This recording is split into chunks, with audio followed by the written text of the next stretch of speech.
Undan oldin 40 kun namozlarimda soliha umr yo'ldosh ato etgin deb Allohdan so'raganman. Va chiqqan kishini birinchisiga yo'q, birdaniga uylanaman deb yozganman. Bu yerda butun respublika bo'yicha 20 dan 25 yoshgacha bo'lgan qizlar bo'lish kerak edi. Sizni taniyman, tavakkalchiroq odamsiz. Fe'lingiz shunaqa. Hayotingizni o'zgartirib yuborgan o'sha tavakkalni aytib bera olasizmi?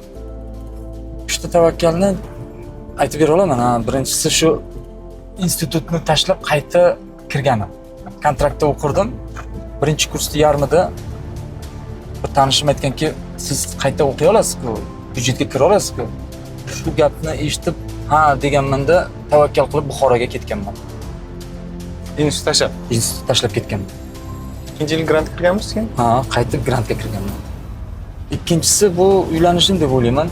Chunki odatda traditsion usulda hamma izlaydi, bir boradi, ko'radi, sinaydi ota-ona, shunday-ku o'zi odatda.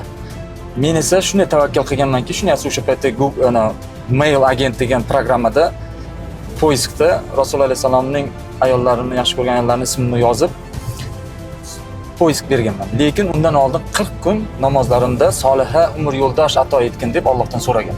Va chiqqan kishini birinchisiga yo'q, birdaniga uylanaman deb yozganman. Bu yerda butun respublika bo'yicha 20 dan 25 yoshgacha bo'lgan qizlar bo'lish kerak edi. Uni na rasmi bor, na boshqa narsasi bor. Shunday tavakkal qilganman. Ular ham keyin yo'q, men shunchaki ko'risha olmayman degan. Men xullas o'sha akasi bilan uchrashib, keyin o'zi bilan uchrashib roziligini olgan. Natija yaxshi bo'ldimi? Natija yaxshi bo'ldi. Natija o'ylaganimizdan ham yaxshi bo'ldi, chunki ana 4 ta farzandimiz bor. Uchinchi tavakkal bu aynan xatna qilishim, ayniqsa chaqaloqlarni. Chunki bu katta mas'uliyatni har kim ham qilmasdi. Shu vaqtgacha o'zi tibbiyotda 1 yoshdan keyin qilish kerak deyilardi. Men esa qishloq sharoitda amakim o'g'li iltimos qilgani uchun bolasi juda qiynalib siyayotganida uchib borib samolyotda shu issiq sharoitda eski usulda xatna qilib tikib chiqqanman.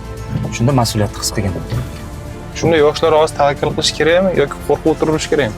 Yo'q, endi albatta qo'rqib o'tirish kerak emas. Hamma ham tavakkal qiladi, faqat tavakkalning darajasi, ehtiyot choralarini ko'rib, Allohga tavakkal qilib, mas'uliyatni olish mana shu aslida o'sha insonning qiymatini belgilaydi. Qay darajada siz javobgarlikni olsangiz, har kim qila olmaydigan bir muammoga yechim bersangiz, demak sizning qadr qiymatingiz shunchalik yuqori degan.